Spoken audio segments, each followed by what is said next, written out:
over there!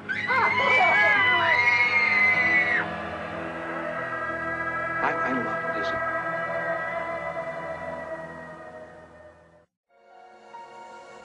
Alcatraz Island rises abruptly from the cold waters of San Francisco Bay. Formerly a military fortress, Alcatraz became America's most notorious maximum security prison, housing such incorrigibles as Al Capone and Babyface Nelson. No prisoner ever escaped from Alcatraz alive. When it closed in 1963, the spirits of some may have remained behind, forever imprisoned within its massive walls. I've heard that the hallway directly behind me, Broadway, is haunted, and that if you sleep on the cells, you'll hear the cell doors opening and closing all night long, and that they actually move. Well, I didn't believe it. One night I spend the night, I sleep on Broadway. All night long I heard the mechanism that would operate the cell door.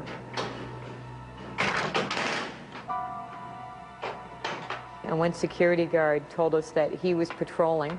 He's the only one on the island. He had gone down a flight of stairs into the shower room. He got to the bottom, he stopped, and then he felt this hand touch him on the back of the neck. Jumped, panicked, looked around. Nobody was there.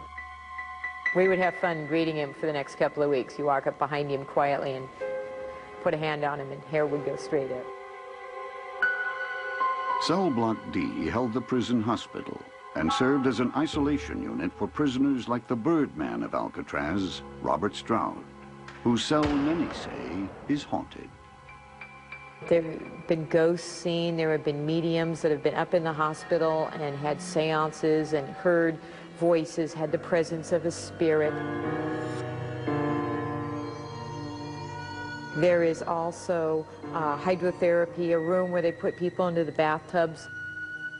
Prisoners, if they became emotionally upset, would be put on a table, cold towels wrapped around them, and put basically into a trance.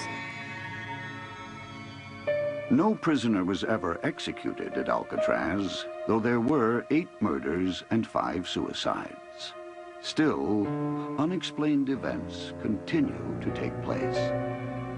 I know several people who refuse to be out here after dark because the voices start talking to them. I've never seen any ghosts out here, but there are nights that I've walked down the hallway and you almost hear prisoners in their cell brushing their teeth, combing their hair, the squeaking of the beds, those type sounds, even when there's nobody here but me just walking around.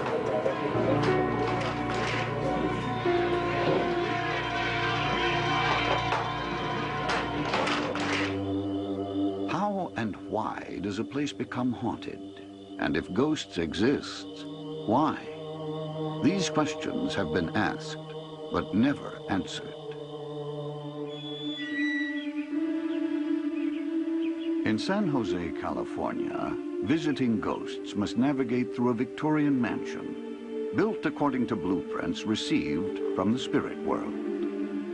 In the Winchester house, unwanted ghosts travel at their own risk. Twisting corridors, a maze of stairways, and doors to nowhere were designed to confuse evil spirits. Do the spirits of the night still visit? Employees report ghostly visages and other unexplained phenomena. The first time I was actually alone in the house, and I wandered off into one of the closed-off rooms. I guess it was one of the servants' bedrooms, and I let the door close behind me, and it felt the air pressure got really heavy in there, and it felt like the walls were getting closer, and I had to get out of that room really quickly. A lot of people have claimed to seen lights in that room, and there's no electricity in the room at all.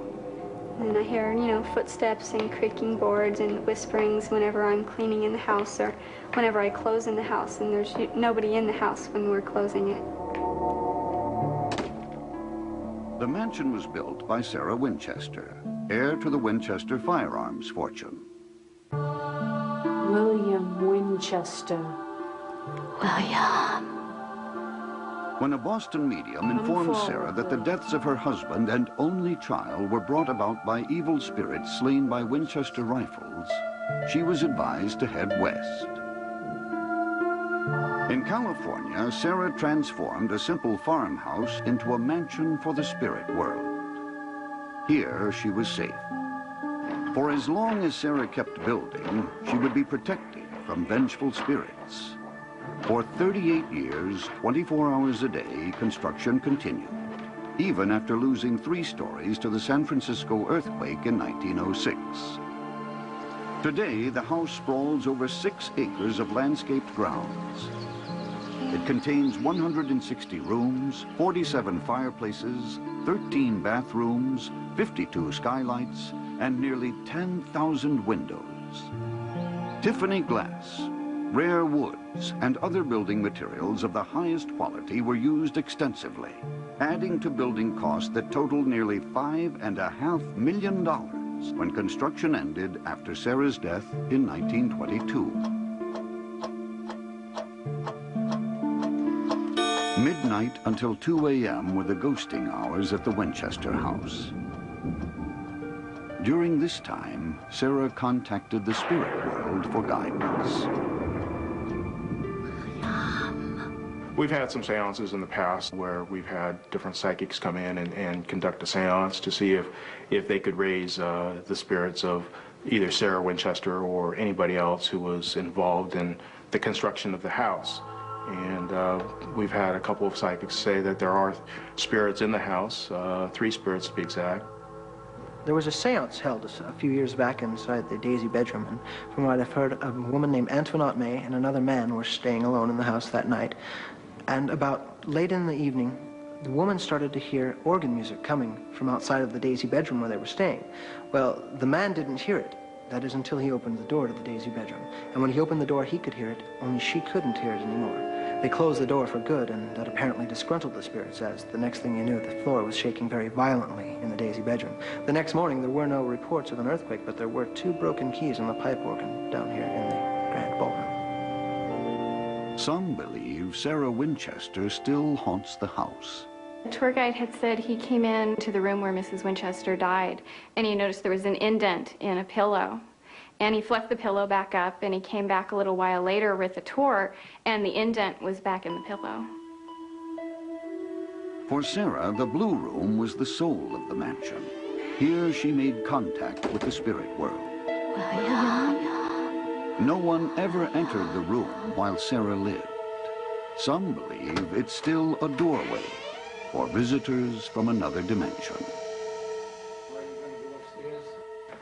So what I'll do is go up and get the primer and...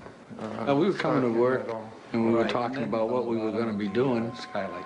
And I turned around and looked down the hallway, and I seen a man standing there. And then he disappeared. We went down to see if somebody was in the house, and there was nobody there.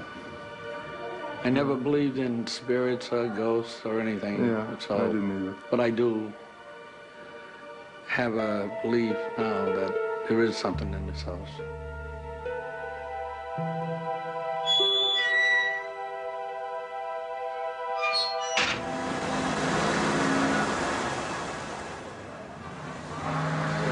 Far to the south of Lilydale, New York, the waters of the Mississippi arrive at a city with a soul and character all its own.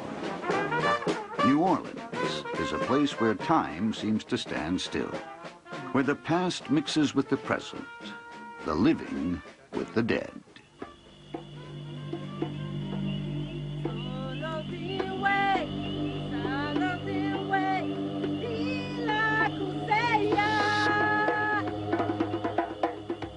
Voodoo arrived with slaves from Africa and the Caribbean. Today, it is practiced much as it was then, with rituals and ceremonies to call forth the spirits of the dead.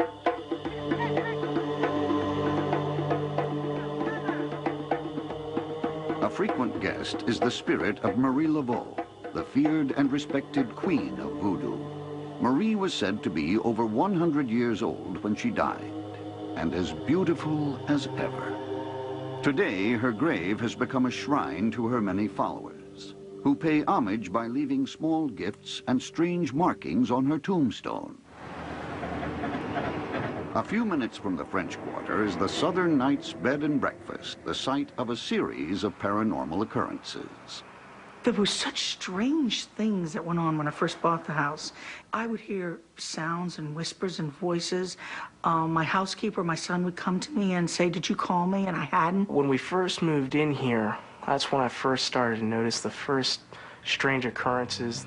A few times when I walk in different rooms, the hair would stand up on the back of my neck as if someone was in the room with me. When I look around, no one's there. I discounted it as something, maybe it's just in my imagination. It's a sense that somebody is there. An overwhelming sense that you're not alone in a room. The cold spots, the cold places where it's just cold around you. You can feel it. I always felt something very strange when I would go through the dining room. It was like the air was heavier here than it was in the other parts of the house. It was like I couldn't breathe. A few other times we had mainly mechanical and electrical phenomena. Lights would turn on. Alarm clocks that would set off when I had made sure that all the alarm clocks were disconnected. Doors locked themselves. Doors which I had just opened just a few minutes earlier and no one else was up there with me. And then I started having these experiences with my guests who would tell me these incredible stories. To better understand the strange occurrences, Judy contacted Larry Montz, a parapsychologist and paranormal investigator. Our actual organization is the International Society for Paranormal Research, and we have what we call Hauntings Today investigations and ghost expeditions. We conduct scientific investigations of phenomena and try to determine, using scientific methods, what's going on. Larry sent a staff member to investigate the haunting. And I said, "Why don't you go around and look at everything, you know, check out all the rooms." So when she came back, she said, "Do you know you have an entity in the house?" I never thought about it, but then all of a sudden it really made sense. I think this is very definitely a haunted house. What we'll do is go ahead and we'll start here and then proceed through each floor as we go. Our particular organization is a little unique in the fact that we use a combination of scientists as well as psychic investigators. When we get in the building, you just kind of start sensing what you feel. And then we use equipment like cameras, thermal radiation, ultrasound, magnetometers for electromagnetic energy fields.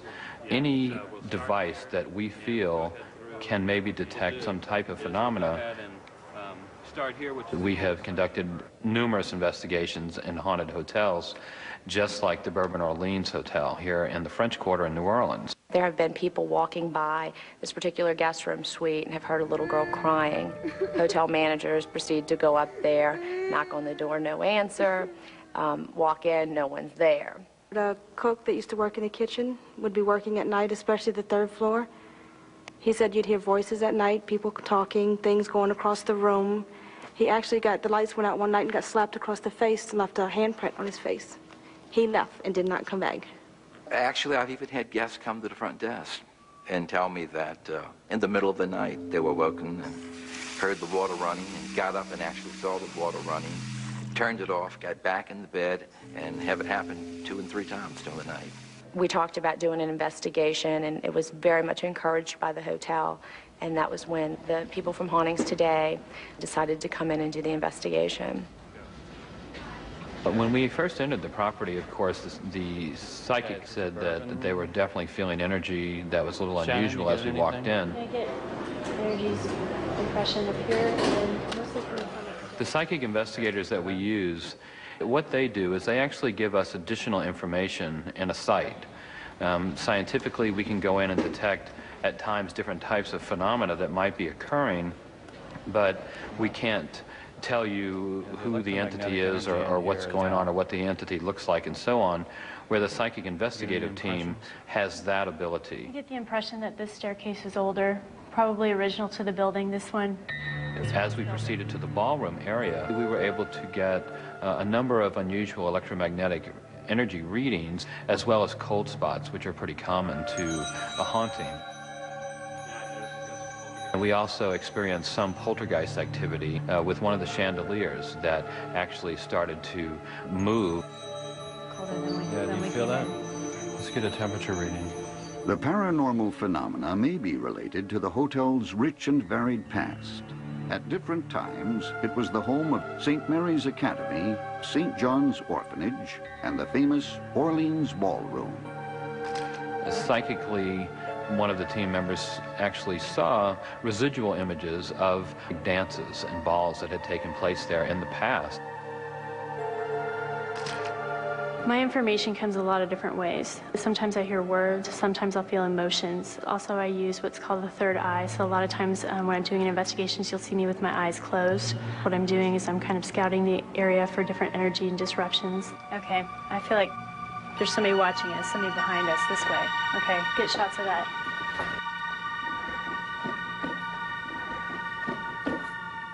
Here. She's gone. We were able to actually locate several entities in this particular property on the investigation. One was a Confederate soldier and officer that did appear to us in a hallway. You see that image down the hallway around the corner?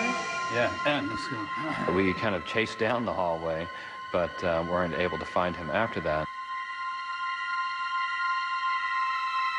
Others have also seen ghostly entities. Doing turn down, which is turning the rooms down at night. They give you a list of vacant and rooms that you need to turn down. When you close the curtains at night, you look across the courtyard, and I saw a nun sitting in a window in a vacant room crying. At first we had gotten kind of an impression, or a psychic impression, of a person standing all the way at the end of the hallway. And as we approached it, this nun appeared. And she turned quickly and moved through one of the doors of the room. And as we entered the room, of course, she disappeared. Our nation's capital has experienced more than its share of hauntings and paranormal phenomena.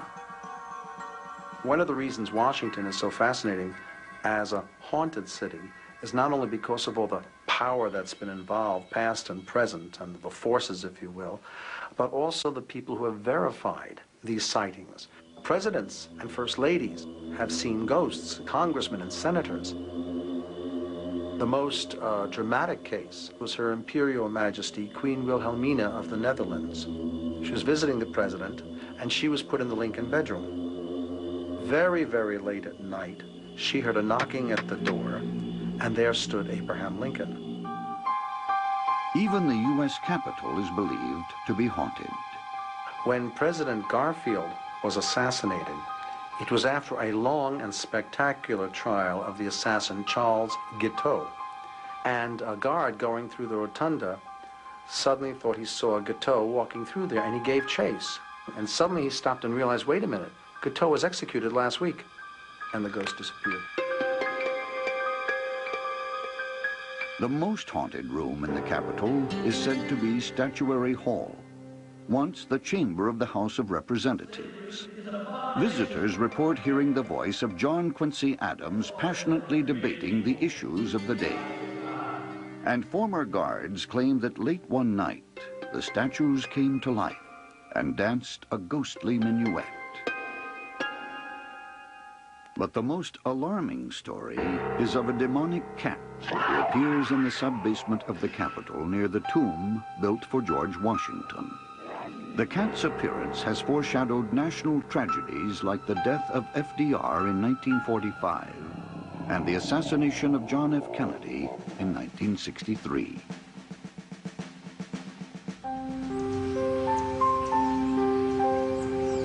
High above the bluffs of the Missouri River lies the town of Atchison, Kansas.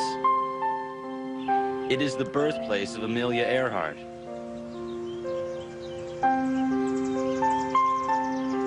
And the home of the Atchison, Topeka, and Santa Fe Railroad. Atchison is a quiet town with brick-lined streets, huge oak trees, and old Victorian mansions. But there are those who say that behind this beautiful setting lies a dark secret. Ghosts are everywhere. Atchison is known as one of the most haunted places in America. Atchison, for its size, seemed to have more ghosts per capita than any other town. Author Lisa Hefner Heights wrote about Atchison's ghosts in her book, Haunted Kansas. Atchison not only appreciated their ghosts, they cultivated their ghosts and their ghost stories. So much so that Atchison has its own trolley tour of the town's haunted places. Good evening, ladies and gentlemen. Welcome to Atchison's Haunted Trolley. And tonight, it's our aim to bring you other experiences that are unseen but real. Thousands of ghost enthusiasts from across the country climb aboard each year to experience all the thrills and chills Atchison has to offer. To those of you who may still be skeptical, I submit the story of Sally. She is Atchison's most celebrated and best recorded ghost. Now, Sally was a little girl not far from your age when her mother brought her here to the home of her physician. He determined quickly that the problem was Sally's appendix, and the only way to solve that problem was to take the appendix out that night at that time. He reached over and grabbed the ether and put the wet rag over her face. She fell asleep. He reached over to grab his instruments. He didn't check carefully enough to see if she were asleep. He began the incision across her stomach. She was not yet asleep. She screamed, she sat up on the table, and she died on that table in that house. People in Atchison claim that ghosts have been haunting the town for hundreds of years. But things changed in 1993 when a young couple who lived in this house went public with their very scary story. I was holding my son at the time, and when it went through me, I just kind of glanced down, noticed these scratches bleeding pretty bad. For Tony and Deborah Pickman, their tale of horror started innocently enough. They had just had their first child and moved into a new home. But soon, they began to notice odd things happening around the house. You turn the TV off at night to go up the stairs, and you get halfway up the stairs and the TV turns back on. You turn the stereo off and you walk into the other room and it turns itself back on. And you think, well, maybe I didn't hit the switch off right, or you try and make an excuse. Your brain doesn't want to accept another reason. I really didn't believe in ghosts. I'd never seen one, but I was probably a pretty good skeptic. That was until the day when Tony says he was physically attacked. I felt like something stung me on the back, so I asked her to look what bit me. She lifted up my shirt, and the expression on her face was, she said, "Oh my God." Well, I'm thinking, oh, what'd I get bit by? Is it a spider bite? And there were 3 scratches across my back. These photographs were taken by Deborah to show the scratch marks on Tony's back. The Pickmans claim that these bizarre scratchings continued to appear on Tony's body on a regular basis. The Pickmans also noticed something strange about their family photographs. Things seemed to show up on all of them in some form, not always. And it was not just a blur on the lens, because we would take a picture here and we would take another additional picture, and there was still not a blur in both of them. It was just a one instant kind of thing. Then one afternoon, Tony claims he was in the kitchen and got the surprise of his life. There's this little girl dressed in, I would call it 18th century clothing, or a real white lacy dress, and just really out of the norm. And she was just staring at me with big eyes, just like she was more scared of me than I was of her, just like she was as shocked to see me as I was her. And I dropped the glass, and as soon as it hit the ground, she was gone. Tony drew this picture of what the girl looked like. By now, the Pickmans wanted answers, so they asked a local psychic to visit their home and see if their house was haunted. They recorded the event on home video. She said that we had a little girl spirit, a really sweet little girl spirit, about 6 or 7 or 8. And she was very protective of the baby. Her name was Sally, S-A-L-L-I-E instead of the L-Y. Okay, she doesn't like us all in here. Yeah, she doesn't like it. She says, too many people are in here, get out. But Sally, as the psychic called her, was apparently not the one scratching Tony. She said that there was another woman in the house, and that this woman was doing things and blaming Sally for them. Meanwhile, the TV show Sightings, which investigates reports of paranormal activity, had heard about the Pickman story. In the fall of 1993, sightings came to Atchison with their cameras to investigate. This is what appeared on the show. Oh, my God, look. Oh, look, they're forming. It's forming right there. She tends to do this to me because I upset her sometimes. Little spots of blood begin to ooze out in a straight row on the length of that welt. And we sat there in a course of about 6 or 7 minutes and watched the blood just begin to stream out of that welt in the middle of his stomach. Greg Cook was the field producer on the story.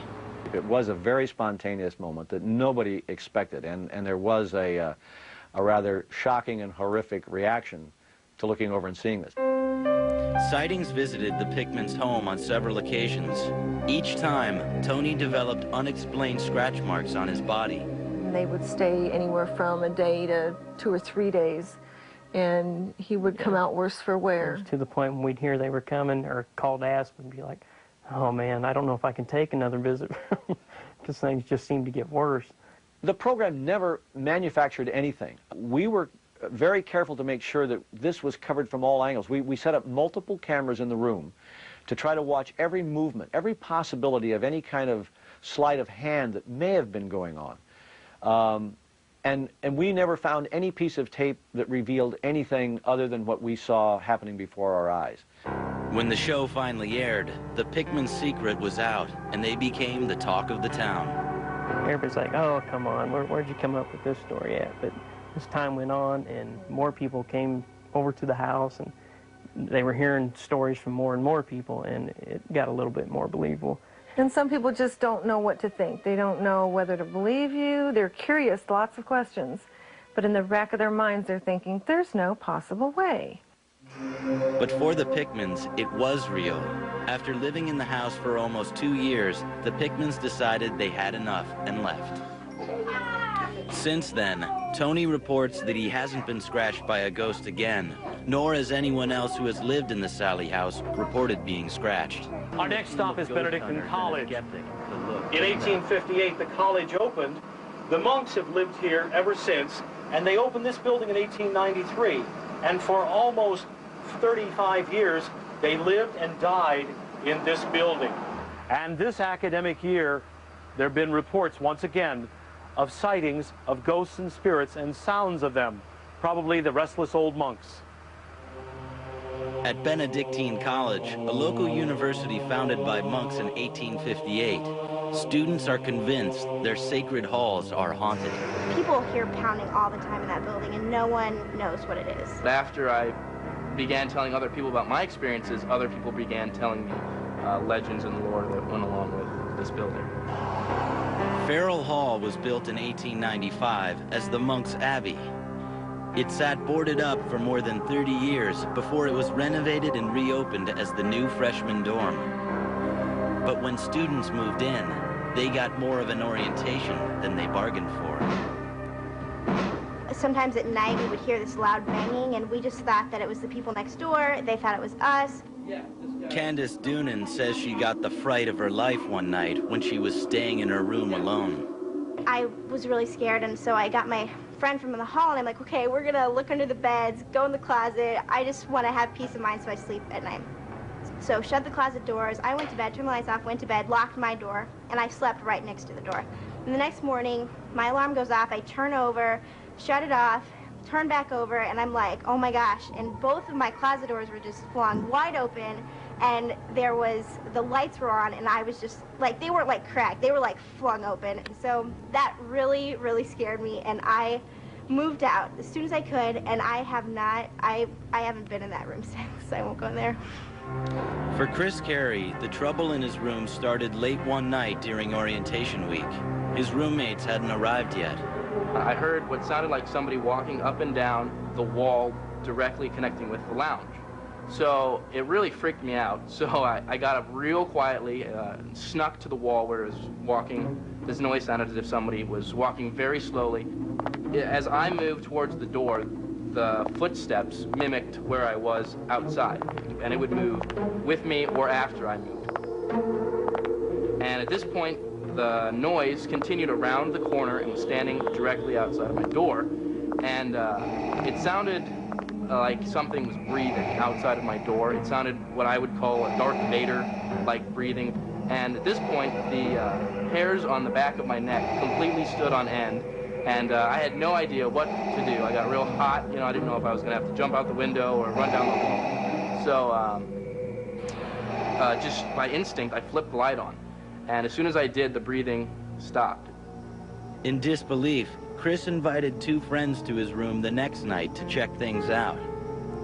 And just when I was about to give up and say, ghosts don't show up, you know, on cue, the breathing commenced out in the lounge, and we could hear something moving around out there. Well, one of them quickly freaked out immediately and flipped the lights on, and then, of course, it was lost at that point.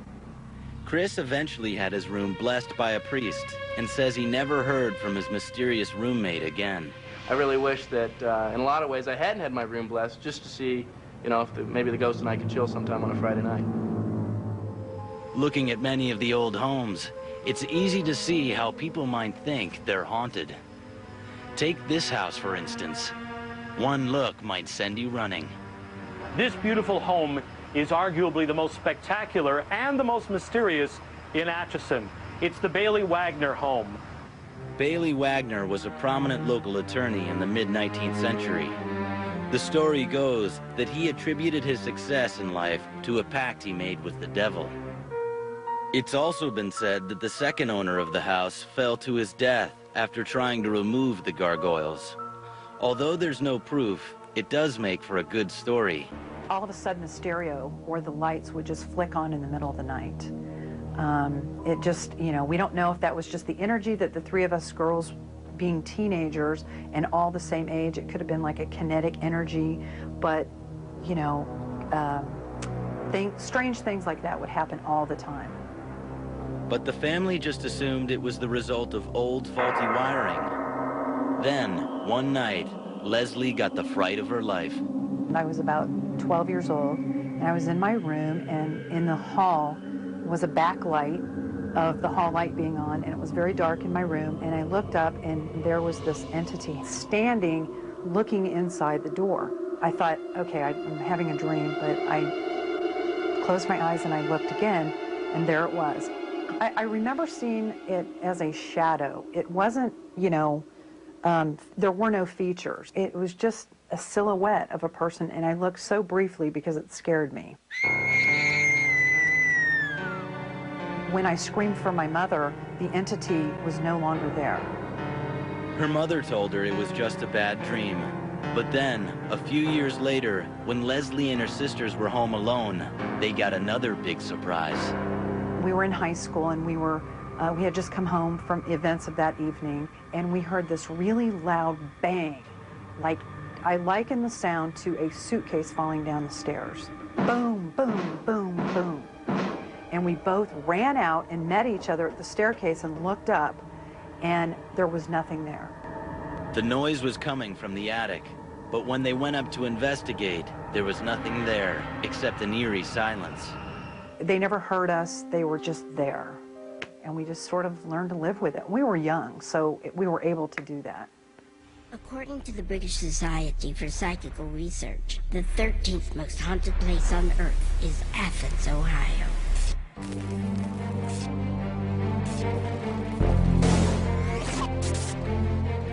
I think it's the combination of things here in Athens. You have strange things, ghosts, poltergeist activity. The room with the 666, wait a minute, figure this out.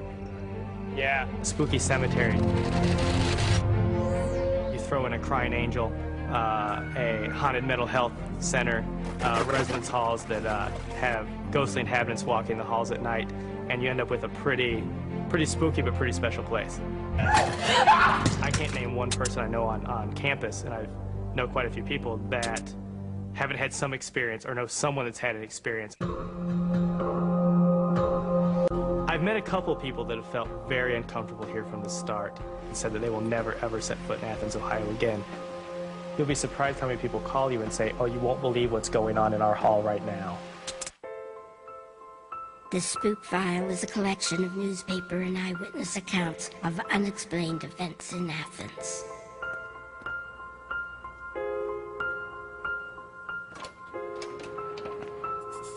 The spook file is the most heavily used item in our department. Yes, there are all kinds of unusual events and unexplained events that may be paranormal, and there are certainly a lot of unexplained events that never end up with any resolution. Documents in the spook file reveal a disturbing link between 5 local cemeteries and the town of Athens. When these 5 cemeteries are connected, they form a pentagram around the city of Athens, with the center of this being at the very center of campus. As you branch out, you begin to hit residence halls and the ridges, the mental health center, and you hit areas that are just chock full, really, of ghost stories and of legends behind them. There are several reasons why there's so much stuff going on here, and I'm going to explain a few of them. I decided to take people out into where it actually happens. Sometimes we see some stuff that we really just can't explain away. In 1873, the Athens Lunatic Asylum opened its doors. The Ridges at night is, I think, a horror movie waiting to happen. Part of me is really excited to go into the Ridges because it's an opportunity that not a lot of people have. To be able to get in there and explore and see what we can find, and there's so many legends. Originally, when it would open its doors, it was a big sign over the wrought iron facade was the Lunatic Asylum. Now, of course, it has this new name, the Ridges, to help describe, perhaps, its geographic look, a structure of 18 million bricks. And there on the top of this hill are these Victorian, beautiful but very spooky, very unsettling buildings. When you imagine what a 19th century mental hospital would have looked like, this is it. There are some of the rooms you can look through and still see shackles on the wall where the inmates were shackled.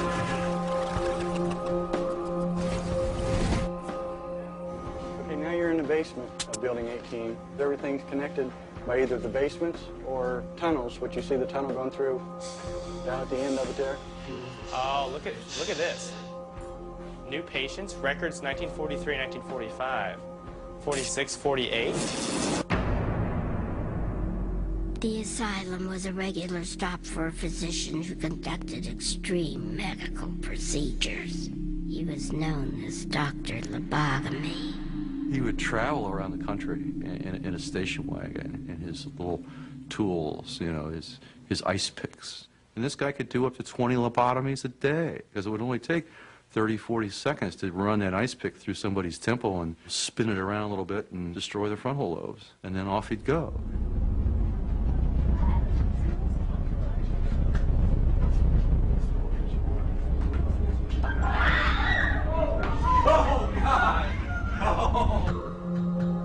In 1979, the asylum was closed. The patients were transferred, all but one.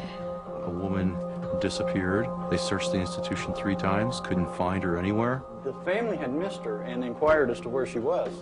So they had made searches, and I guess they had made several searches, you know, like in 2-week intervals, but they never found her. Sometimes you'll actually look up there and you'll see the window and they see something peering down upon them, which obviously creeps anyone out.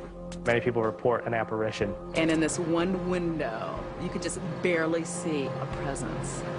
I promise you, I know it sounds exaggerated, but you could tell there was something up there. Year after year after year of sightings of a woman moving from room to room through the windows. Let's go see what's going on. I thought he went over here.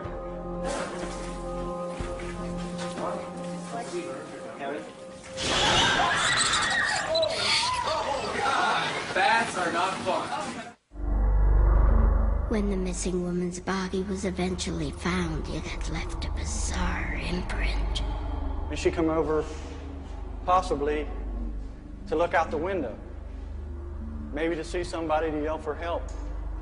But she took her clothes off and folded them real neatly and stacked them in the window.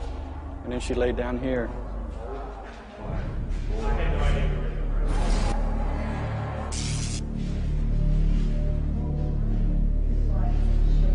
Everything. You can see where she laid down. It feels funny. Like I got chills when I walked in here.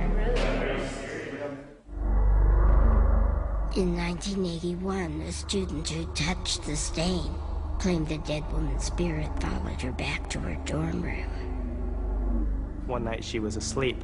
She opened her eyes and saw a face floating level with her head. It was a woman's face. This, of course, freaked her out greatly, really frightened her. No one heard anything for 3 or 4 days. They went in to check on the student to see what was wrong. She had killed herself in Wilson Hall. Ever since then, it has really held the reputation as the most haunted place on campus. Just do me a favor, and everybody just sort of crouch down and get a good hold of this grass, feel the ground. The ground you're feeling right now is Indian burial ground, sacred ground to Native Americans. So this has been a holy grave site for centuries. If you guys are ready, we'll go ahead and start heading into Wilson and see what we can come up with, see what we can find. You guys set? All right. Most people never get the chance to see what you guys are about to see. What we're going to do is, again, we're right here at the gateway to Wilson. The most haunted room on campus is just 4 flights of stairs straight up. All right? Let's head on up.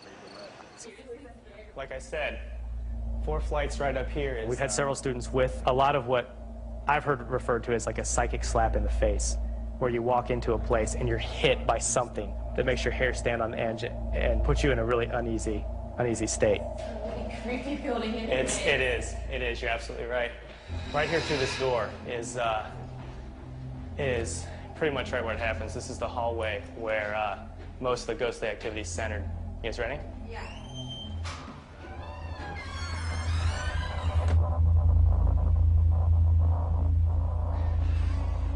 Like I said, we've looked out. I've got the key. I got the key from the university to open the door here.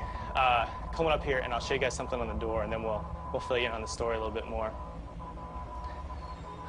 This is the door where people say that sometimes you can see an outline of a demonic face take place. It's in the wood grain. Let's see if we can see it.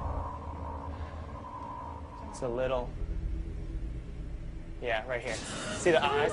Did you see it, Amy? Did you see it? Did you see it? Horns right here. The eyes.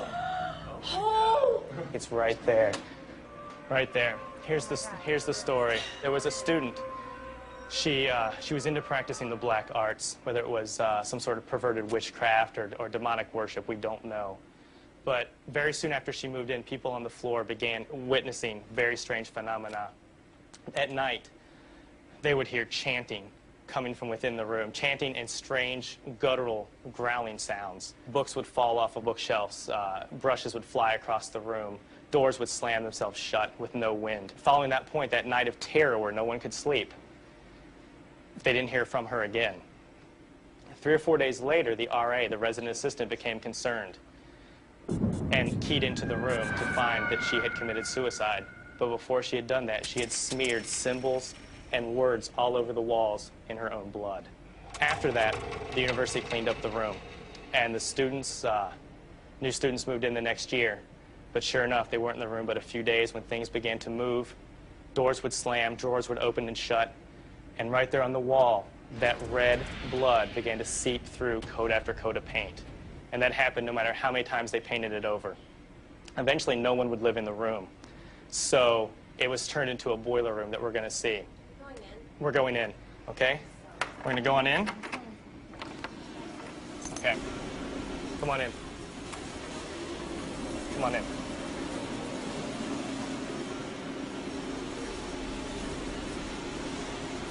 If you come right over here, you can see where the wall was taken out. That's the wall that had the blood coming through it. The university, the only way to stop it was to completely destroy the, another door slam. The only way to do it was to completely take out the wall. It was the only way to stop that from coming through.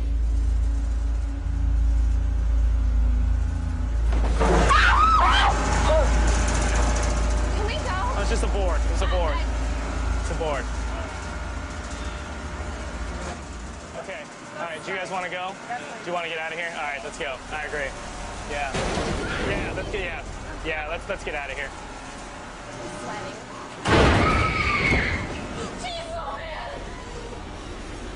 What happened? There was a knock on the door. Yes, on that one. Like a oh my God. Like that. I'm breathing still right now. She's right here. She's standing right here. Got some serious chills. All right. Outside. Okay. All right. Let's get the door open and get out of here. Let's get the door open. No. No. We need to go. We need to go out this way. We need to go out here. That was not a jingle. That was a. That was a push. I didn't hear it. I was still in the back. That was a. I can't. Yeah, my heart is racing. That's the room. Well, that's the room at the end of the hall right there. You know, you hear stories about stuff that, you know, this room's creepy or whatever, and you show up and it's a room, but that was. It's got something to it. No, yeah, that was definitely one of the most chilling places I think I've ever been.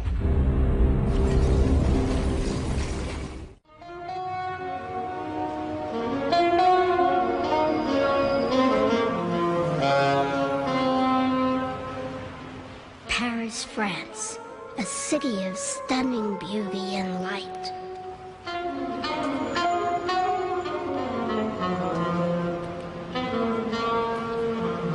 But underneath Paris, there is a darker world.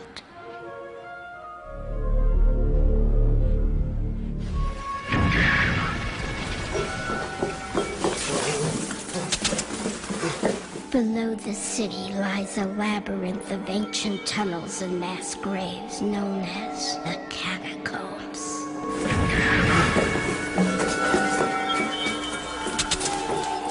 Dangerous and largely unmapped, the catacombs have been sealed off to the public for decades. It is down here that a video camera containing mysterious footage was discovered.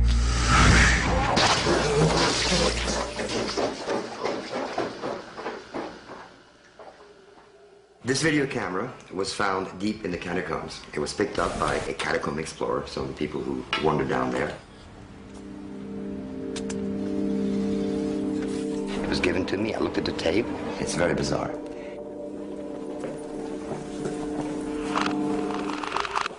It's a point of view shot. Point of view shot is somebody just walking forwards with the camera. So basically he's filming what he's seeing. Endless. Very deep inside the catacombs. Other than the point of view shots are pictures of bones. Human bones. These were the poor Parisians who died over the last 1,000 years. In 1785, millions of bodies were exhumed from Paris cemeteries and dumped into the catacombs. This person occasionally stops and he photographs bones, often in the shape of an arrow. These arrows point in a direction. Occasionally also, he stops to photograph roomfuls of bones, which means that he's very, very deep inside the catacombs. What happened to him?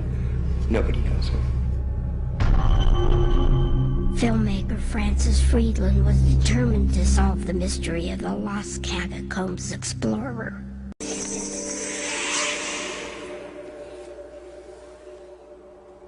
I mean, there are 400 miles of tunnels like this. So I brought the tape to a cataphile, an urban explorer. Cataphiles are strange people. They're people who have this passion for the catacombs. These people go down there to find new passages, new entries, new bones, new skeletons. Lézard is probably the person in Paris who knows the catacombs better than anyone. So according to Lézard, the person is not someone who knew his way around. My intention right now is to go down with a still photographer, Vincent, a friend. I'm also going to take an excellent sound man, Francis, to spend some time in the catacombs and try to solve the mystery.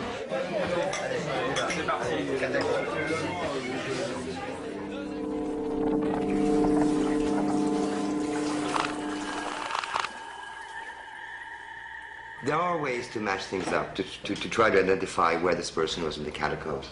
At times you'll see there's signs, painted signs on the wall, which is not uncommon. People have been painting in the catacombs for centuries.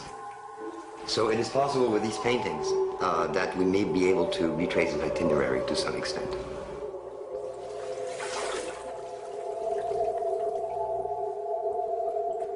After about 40 minutes of these point of view shots and these pictures of bones, the person begins to walk faster and faster. Then he begins to run.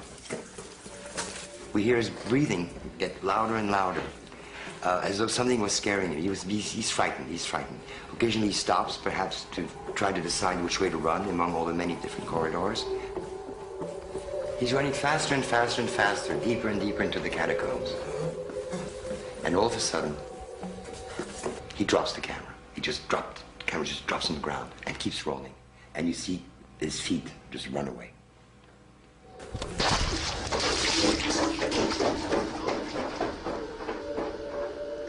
And it keeps rolling until it runs out of tape. Francis and I are going to now meet the director of the Catacombs Museum, who has nothing to do with the cataphiles, doesn't even want to know about the cataphiles, but he may have some information, and hopefully he can let us look at some maps of the catacombs. In Paris, you have as many miles of tunnels underground as there are streets above ground. No one knows just how many passageways exist in the catacombs, but we believe that they go down over 300 feet. Some are filled with water, and many tunnels have collapsed over the years. It's an enormous maze. We think there are as many as 7 levels to it, spreading under the entire city. How do you get into the catacombs? Illegally, of course, and the idea is to find an entrance. The problem is that the authorities keep shutting them down. Apparently, Lézard has found a new way to get in. But it's way out from the center of town. It's actually on the edge of the city, through the railroad tracks for about a mile. And then this little hole in the ground, and we have to crawl through it. And he could still be down there. Maybe he found his way out. Nobody knows. We'll try to solve the mystery if we can.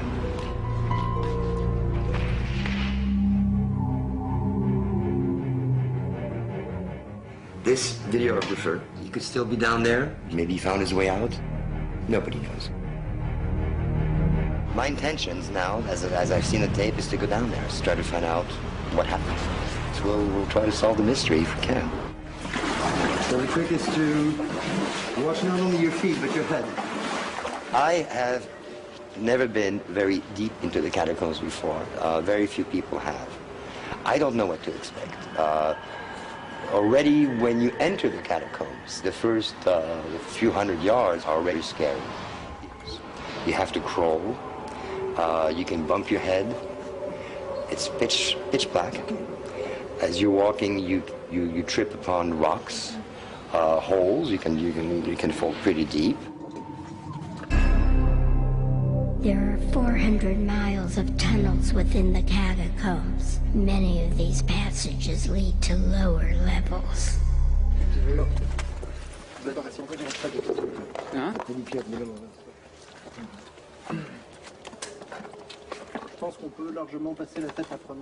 Really, the tunnels are so incredibly vast, our chances of finding the lost man are probably very slim. But we do know by looking at his video that he got as far as these lower levels, where we are now.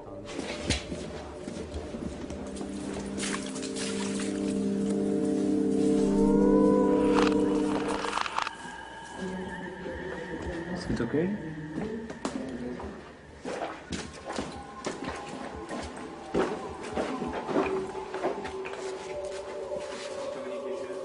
Anybody can get lost in here. Anyone can get lost in here.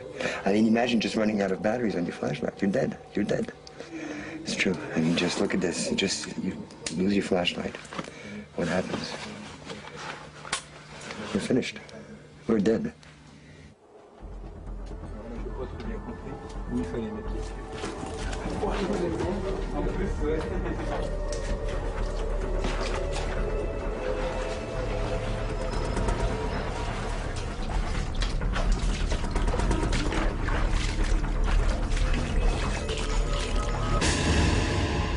The explorers traveled 6 miles into the catacombs with no sign of the lost man.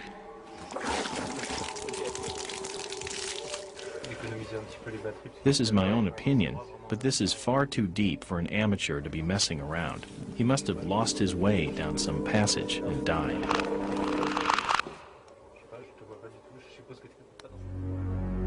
After 6 hours, the group was exhausted and running low on batteries. Francis decided to abandon the search. There's a manhole up there, which is supposed to be open to get out, but apparently it's locked, or the guard's having a difficult time opening it up. We're gonna have to backtrack and walk back the 5 or 6 miles to get coming here. That would be hours and hours and hours. And let's hope our batteries don't die on us in the meantime. So close, yet so far. We're 10 feet from freedom and we can't get out.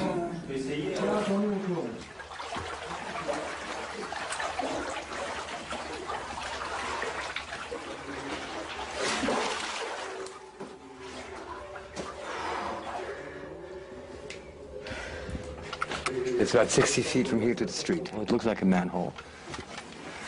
There's no way to get out of it. You need to be a mountain climber to get out of it.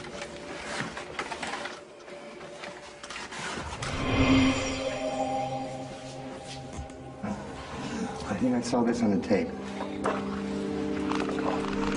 This figure with the arms outstretched, the legs outstretched. And I think after this, the camera turns right.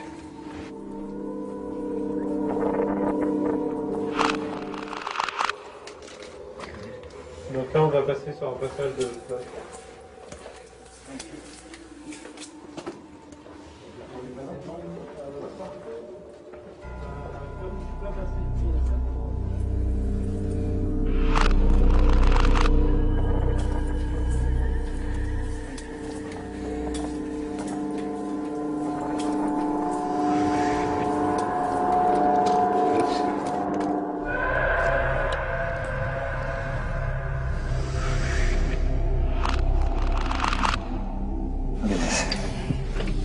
This is really horrific.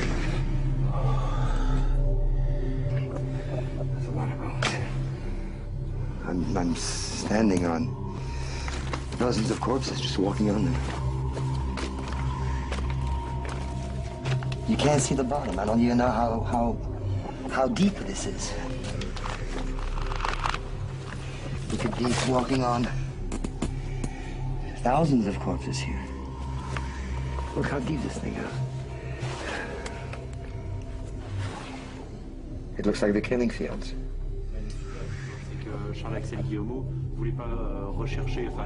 According to Les Arts, if you search through these catacombs, you could find the gate to hell.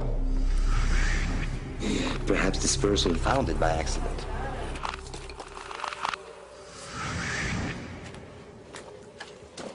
This is the gate to hell.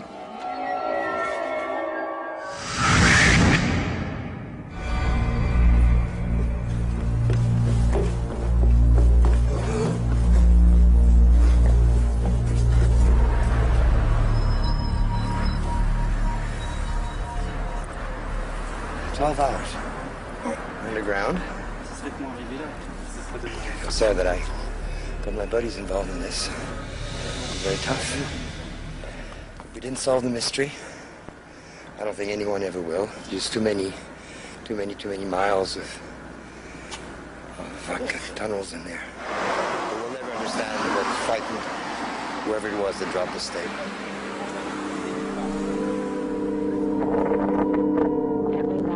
Has ghost stories on its shelves. But when Zach and Lisa visit Willard Library, they aren't just reading a ghost story, they're trapped in one. My name is Zach, and I'm 17, and I live in Evansville, Indiana. Evansville's a little bit slow for me. It's a good place to raise a family, I think.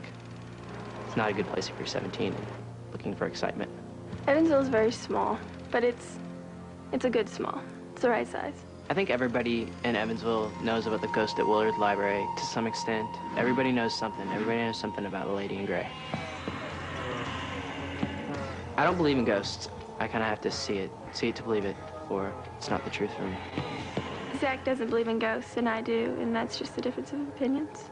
Tonight, Lisa and I will be going to a haunted library to search for the supposed Lady in Gray. Hopefully we'll see a ghost.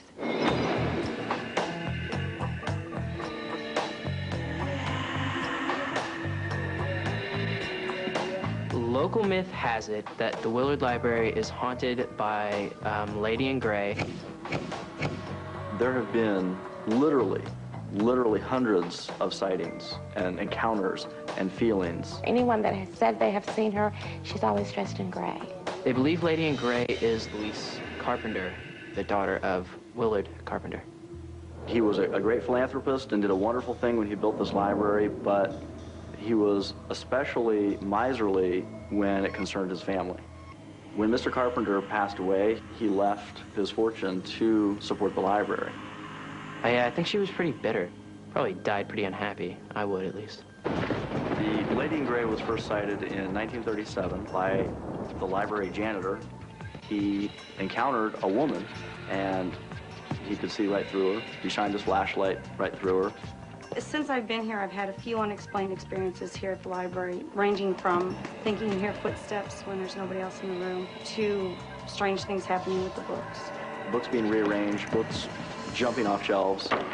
I was sitting at my desk working, and behind me there's 2 monitors. I saw something on a monitor, and it went from one monitor into the other monitor, and everything else that was in the monitor was really clear. But whatever it was that was moving, you could not see it. We have an alarm system. It's the creepiest when there is no apparent reason for the alarm to have gone off. I've made 3, maybe 4 alarms at Willard Library. When you come in at night, it's kind of creepy. You know, everything creaks and groans, and like I say, the Gray Lady, you know, you've got these stories in the back of your mind. Not sure if I'm scared, but I'm not sure if I'd want to see her face to face. The last alarm I made with Kim, we never found any apparent cause for the alarm. If I saw a ghost or, you know, Lady in Gray, what have you, it would answer a lot of questions, you know. It would take care of a lot of thinking for me. At least I'd know something was going on when you die. I think that if Zach sees a ghost, he'll believe in him.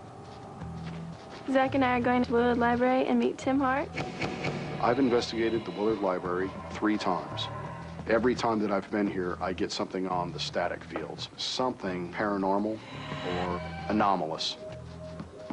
Lisa's into science, so this might prove her point about the Willard. Hi, I'm Lisa. Hello. Hi, I'm Zach. Nice to meet you. So what are you looking for whenever you measure all this stuff? Fluctuating electromagnetic fields, anomalous phenomena. Investigators use devices to detect unusual changes in static electricity or temperature. They call these changes anomalous phenomena and believe they can indicate the presence of a spirit. But what these devices can't tell you is whether the ghost is good or evil. What you want to do is walk around with this. And if it goes to 7 or above, that's when you might have some kind of anomalous activity. And if you hear that, that means there's something going on, okay? That right there? Yeah. So there's something going on? Well, that's because it's warming up. If it goes above 7 while you're sitting somewhere, definitely take a picture. Okay. Okay? Let's go. You're on your own. Thanks. See you later. Oddly enough, the most sightings or feelings or senses of the ghost presence has actually occurred in the basement area, which is also where the children's apartment is located. This way. Where you want to go? Turn the sound on that other thing.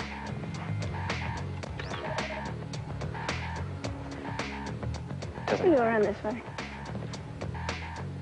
I don't know, none of these things are flipping out or anything, so let's see what else we can find.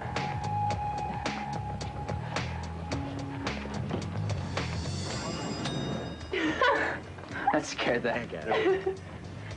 All right, fear's kind of like a common link between everybody, you know what I mean? Everybody fears something. It may not be the same thing, but it feels the same whenever they get scared. Everybody knows what it feels like. It's just kind of a sink in your stomach, you know what I mean? Your kind of heart drops down. For a split second, you're real frantic. You don't exactly know how to react.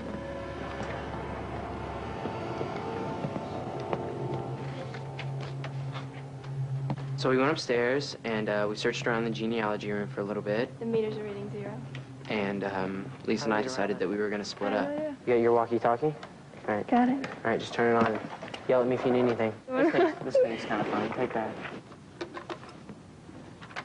I went down to the basement in the children's area. Zach stayed in the genealogy room. According to local legend, the Lady in Gray is easily angered by those who deny her existence. Zach hopes he can use the legend to draw her out by making her angry.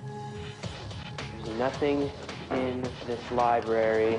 If there were anybody who could make the apparition angry enough to actually manifest itself, that would probably be me. I'm pretty good at making people mad. Susan City. Her dad was crazy. When she was alive, the Lady in Gray was denied ownership of the Willard Library. In death, she has claimed it as her own. Zach taunts her, hoping she will reveal herself. But while Zach taunts her, is she about to haunt them? Zach, What's up? are you taunting the ghost? What? Are you taunting the ghost? Oh, well, I don't know what else I can do except, what else are you gonna do? There's nothing going on. There's nothing here. There's nothing here. There's nothing here. What else are you gonna do? I think you need to do a better job.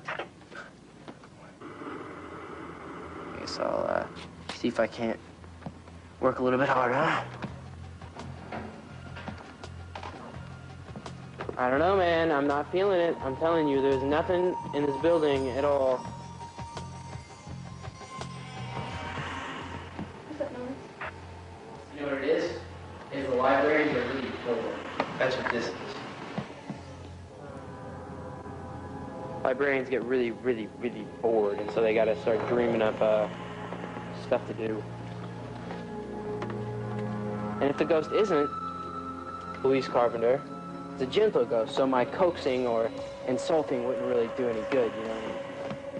Just kind of chill, not worry about it.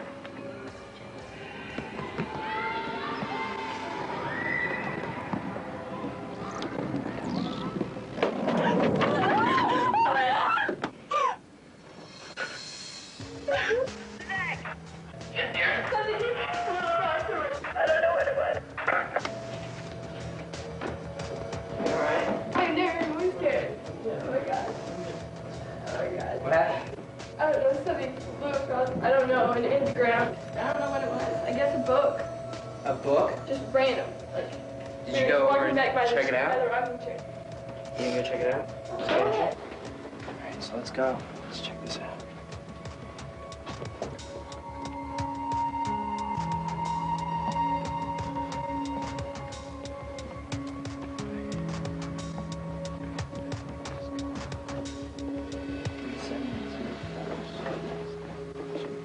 I think that's a book. Zach, What? did you find anything? Yeah. Check this out. Where was it at? Well, I don't know how in the world I got on the floor, because it came from right here, and it was about 4 feet away. Are you serious? Well, it was like, it's like, what, 5 feet? But 5 feet, like it didn't just fall. Well, no. This is, McGruffy's Eclectic Reader. You want to look at this book? No. Fine. Will you tell me how old this book is? Nope. So you weren't actually in the Peacock room or anything, yeah? That's where it started, and I heard something like a chair rocking or something. So let's go over here and see what's going on with this rocking chair. What's going on with the music? Zach, What? you hurry up. It apparently jumped up, It apparently jumped up. Huh? It apparently jumped up. For what? To like 9. When? Just now, just for like a split. It's chilling at like 0 right now, but, whatever, I don't know. Alright, well, I feel really At good least, to you. I'm get not- out. I just want to get out of here. You don't hang out? You want to leave? Yeah, I want to leave. You seriously want to go? I want to leave. I've had enough. I want to get out. It's cool. Let's go. Apparently, Lisa was haunted. I heard a book, it sounded like a book, fly across and hit something. I wanted to get out of there. I'm not sure if it was a ghost or not, but a lot of things happened that were unexplainable. The meters obviously measured something. The book was really old, as if it might have been from the era that these people lived. If it was Louise Carpenter, it would make sense that she was trying to let people know that she was there, she wasn't going anywhere. And it was her library. When Mark and his classmates set out to investigate the hauntings at Bachelor's Grove Cemetery, they interviewed the townspeople and filmed their stories. And they went into the cemetery and got a story of their own. Everyone in the Chicagoland area, especially on the south side, has heard about the supernatural occurrences that happen in and around the Bachelor's Grove area. If you've ever seen a really scary movie where the cemetery is just overgrown with weeds, this is that cemetery. And so I wanted to do a project on the Bachelor's Grove area for my TV production class. So am I going to be scared tonight, or? Well, you're going to one of the most haunted cemeteries in Illinois, so.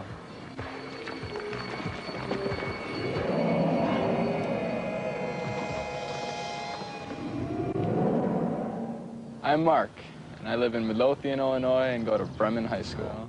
I take a class called TV production, and in that class we learn about all the different equipment used in TV production, and we also do our own projects.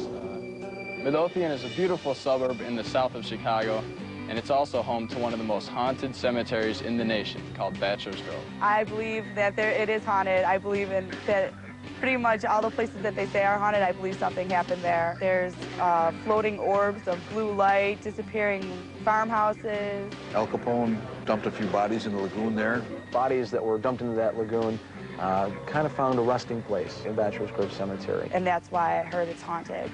Yes, I know, isn't that freaky?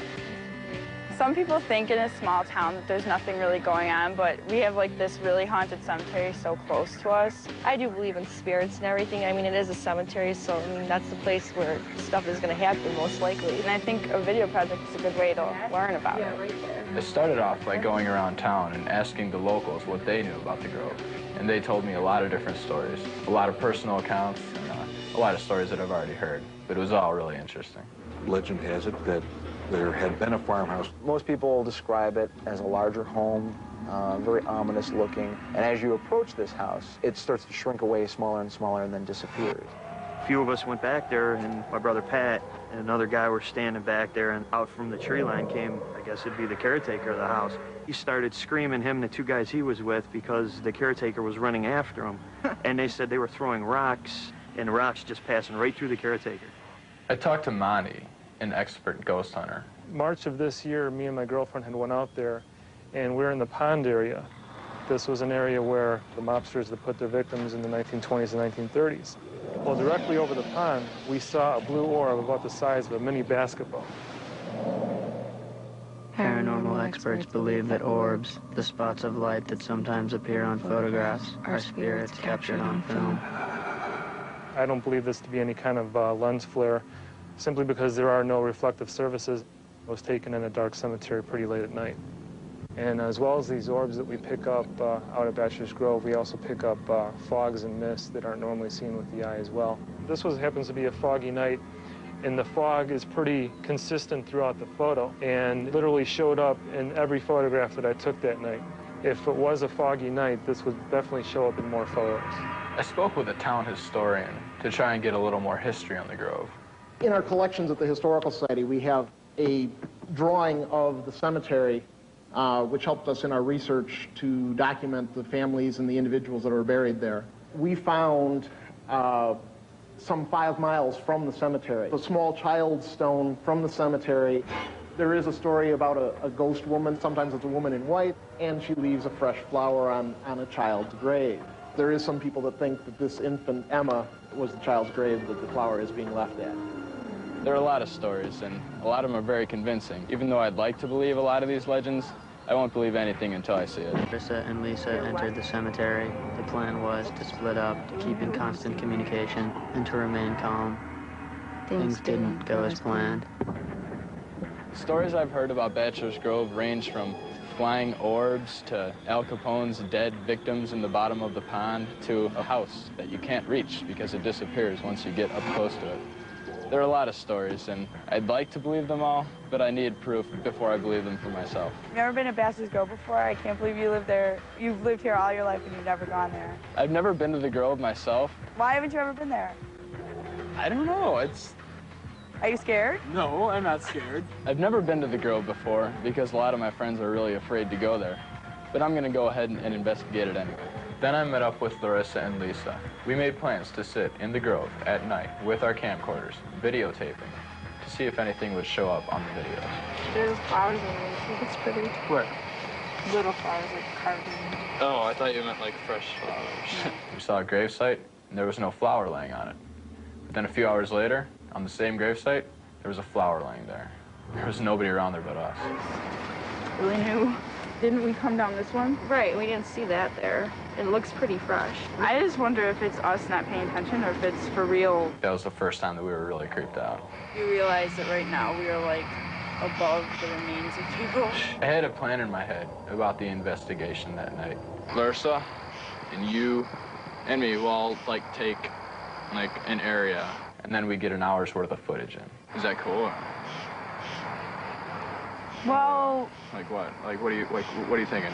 I am like terrified of being here, and you're gonna send me on a trail by myself in the dark. So I decided that Lisa and Larissa would go down to the pond together, and that I would stay in the cemetery. All right, make sure that you're talking and saying, you know, all right, this is what's going on. We are heading towards the pond where the dead lobster bodies are supposed to be. There we go.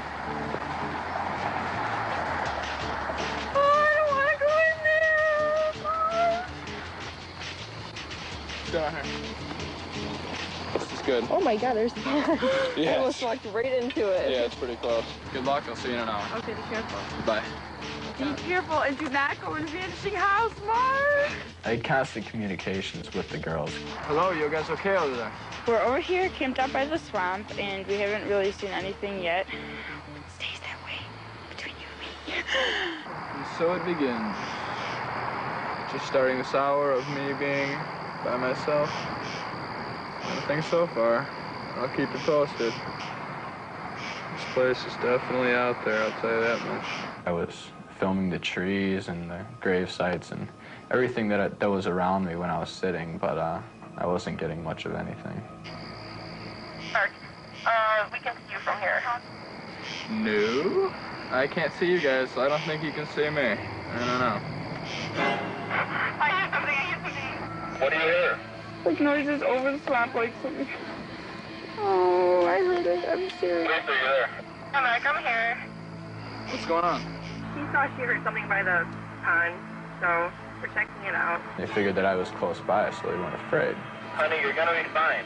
Just talk to Lisa. If you call me sweet things one more time, I'm gonna beat your head in. Larissa, call. We have a half an hour left. Let's just do it for one more half hour and we'll be all right. I can't, Mark. Talking to myself is the only way that I'm not gonna be that scared. So I'm gonna talk about everything that we've seen so far. I just keep hearing like tree branches crack, and I don't know if it's us or like animals or something else, but I have this like a very like not a bad feeling, but like I'm apprehensive, and I don't know if that's me. Ask Mark if he was moving. Mark, because that was a lot of twigs moving. Were you moving just now? Something scared Lisa and Larissa really bad. We just heard some twigs snapping. We just freaked us out a little bit. It's okay. Alright, you guys are alright. You guys are alright. For like the past 5 minutes, she's really, really scared. I gotta be honest with you, I am too. This is freaking me out. I don't really want to stay out here too much longer. Mark, now I heard footsteps. Now I am scared, okay? I'm scared, Lisa. You guys, what's going on? Lisa, Larissa, somebody talk to me. We just heard some footsteps that were like, you know, one after another, not like a twig breaking from a squirrel. So that just freaked us out a little bit. Are you guys gonna be okay? No! He says no. I'm so scared. Seeing the girls in that state was frightening enough for me. Okay. So I am checking in again, and like, Larissa's really scared, and I'm kind of scared now too. I just felt a cold spot. It's 10:55, and we are coming up there. Okay, I hear you. Let's just get out of here. We bailed on the project about 20 minutes before planned. We are now leaving the pond site. We thought we passed through a lot of cold spots.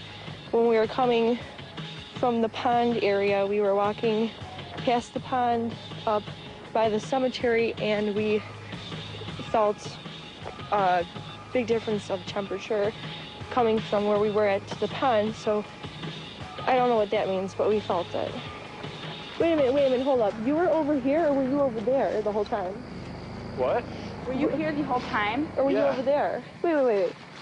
No. You were... You guys, I haven't moved the entire time we were here. You were here the whole time. You weren't by that tree over by the big stone? No, I was not. We said wave. Why would you... We said wave at us, and you waved back at us. Yeah, from here. It definitely wasn't me. I was a pretty far ways away from there. No. Guys, don't talk anymore. Let's just get back, all right? They were really creeped out when they found out that they were staring at somebody that definitely wasn't me. But from where you said you were, there's no way we could have seen you because you were set back in the graveyard, but this was like right there. They looked like they were looking at us. Well, if it wasn't Mark that we saw, and he obviously wouldn't lie to us about the project. He wouldn't say, oh, I was there and he wasn't there. So if it wasn't him, there's nothing else that could describe it except if it was that lady in white. When we first started this whole project, I knew that we were going to get some information, maybe, you know, find out a few things about the cemetery that I didn't know before, but we ended up finding out a lot more than I had bargained for. Yeah, I think that we got, you know, on our part, a successful project because even if we didn't get it on tape, at least we saw it, you know, you know, right. And I think they were very dramatic projects on my part because I was... Right, to show how the fear of the cemetery can make a person change. Yeah, I'm in a different state now than I was about 20 minutes ago when I was still in there, and I really do think it's a real scary place, and I think it's haunted. In the winter, the population of Virginia City drops to about 100, if you don't count the dead.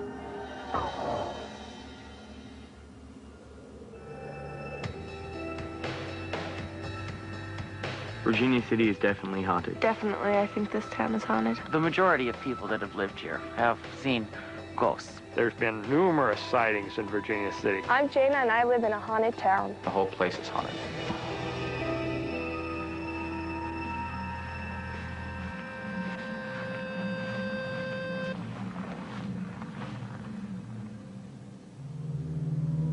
Virginia City is kind of in the middle of nowhere. Our closest town is Bozeman, and it's like 60 miles away. So we're kind of isolated, I guess you could say. There's only about 100 people that live here during the winter, and so it kind of gets a really eerie feeling. This whole town has a history of murder and violence, and I think that's why things are unsettled here. Gold was discovered here May 26, 1863. With the coming of a large number of prospectors, crime was out of control. You know, more than a murder a day happening on the streets here. The local citizens took the law into their own hands. Started hanging bad guys. Everyone that was murdered back then just kind of hangs around here. This town seems to have spirits, I would think, in just about every building. The Ellings house, the Bonanza Inn, the Bonanza house, the Lightning Splitter, they're all haunted. You hear stories, it can't be disputed. There's a lot of spirits here. The scariest place in my town is the Ellings house. The Elling house was built by Henry Elling, the banker of town. The story is that he killed all of his family, everyone in different rooms in a different way. The house sat empty for 40 years. You know, no one lived there. For years now, all the kids in Virginia City have always seen a man standing in the very top window. We think that it's Mr. Elling. I was talked into going into the Elling house by my older brother, and me and a friend of mine, James, went in there and explored the place. And I walked into a room, came back out, and he disappeared. So I spent half an hour in the house walking around looking for him, heard a scream, and an eerie fingernails on a chalkboard noise. Something was clawing at the walls. Finally, got to the point where I was so scared that I just huddled up in a corner and sat there and waited. And a little while later, my friend and his older brother came into the house and found me in a corner. And I have not been back in the house alone since. It's a little creepy to be alone in the fair weather. 2 years ago, there was a clerk working, and there was no one in the hotel. There had been no one there for a couple days, and she was sitting at the desk. All of a sudden, she heard banging in the room above her, and there was pounding on the floors, and then she heard something break. So she went upstairs, and all the sheets and blankets were torn off the bed, tables and furniture was knocked over, and there was no sign of anyone in the room whatsoever, and it was locked. Tonight, I'm daring my friend Chris to stay alone in the Elling house till midnight. And I've dared Jana to stay in the Fairweather till midnight. Now that this dare has been brought up, I'm a little more nervous as it's getting closer, but I'm determined to make it. Chris and Jana dared each other to stay alone in a haunted place. Whoever made it until midnight would walk away the winner if they didn't run away. I'm gonna go to the Fairweather, dude, and you have to stay in your place. I bet you chicken out. We're gonna do this, midnight. I'll meet you back here. Okay. Chris and I decided to each take in a flashlight, a video camera that had night vision on it, and a candle. Once we got into the building and our designated room that we were going to stay, that the candle was the only thing that we were going to have lit. No flashlights until midnight. Okay, this is it. Oh boy. It's dark.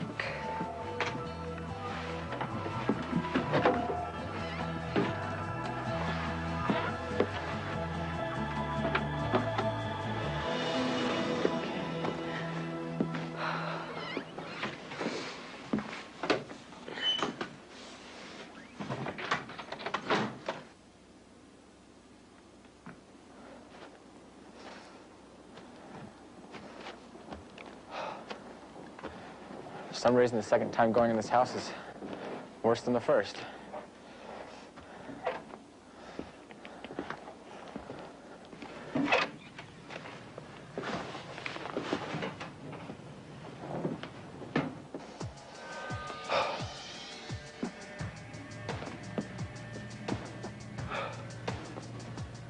It's like something out of a horror movie. It's so cold. Oh, this is room number 10. I know people have seen spirits here. Okay, that was creepy. Oh, okay. I'm in room 10.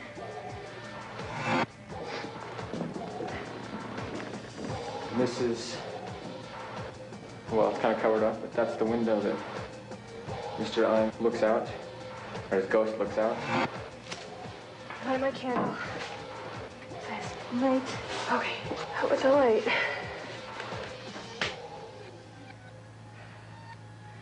I can see my breath. It's so cold.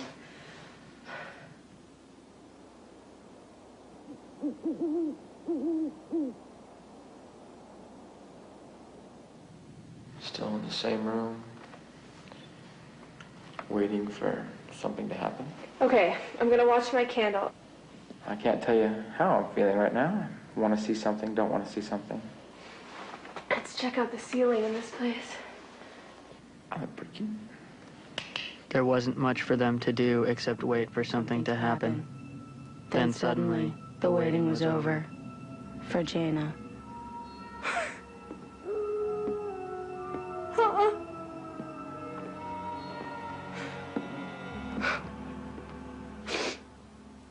There's something outside my room, and it's walking.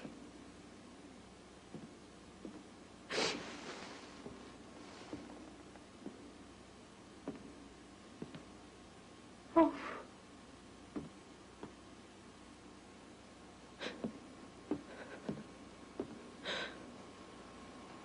It's walking. It's walking more. Please don't open my door. You really want to see a ghost? I'm not sure. Oh my gosh! Are you kidding me? Are you kidding me? That did not just happen.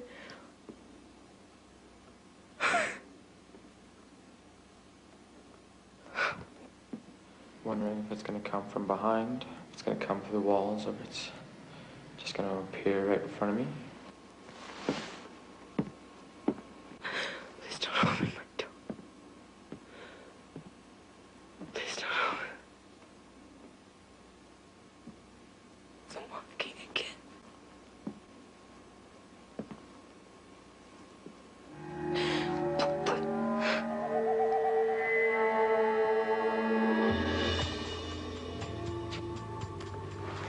wouldn't mind seeing a ghost or something. I don't hear any more noises. Okay, that was the scariest thing I've heard all night.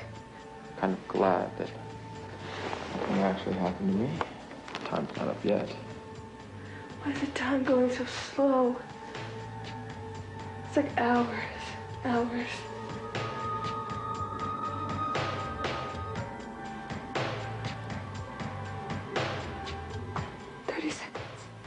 I have 30 seconds. My chair, my candle. Candle's still going. I don't want to say it, but I just keep waiting for that doorknob to turn. That's my biggest fear right now.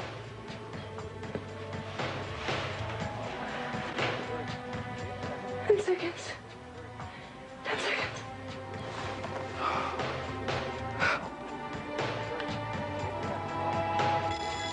Clock has struck 12. It's midnight. I did it. It's midnight. Take our candle with us as we end our journey. I know something is outside that door, and I know I have to go outside that door.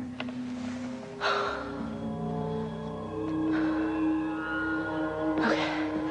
I don't think anything's...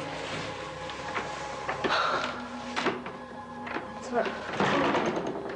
Okay. Oh. Okay. I'm not seeing anything. Okay. Here we go. I'm coming out. Finally getting out of the Fairweather Inn was the most relieving thing. When I heard the walking, it was really creepy. It was so close, and it was, at that point, I was ready to give up. But I had already told myself prior to going in the hotel that no matter what, I was not going to leave. So if I had to stand there and scream all night, that's what I was going to do, because I was going to stay there till midnight. Did you make it? I made it. Are you okay? Yeah. I'm so freaked out. I was counting the seconds. Did you see a ghost? No. Even though I didn't see a ghost, I felt like I had conquered a fear. You have a bad experience, and it's kind of like getting back on a horse after you get bucked off. There's absolutely no doubt that there was something standing outside my door, and then I felt it leave. There's no doubt in my mind it was there.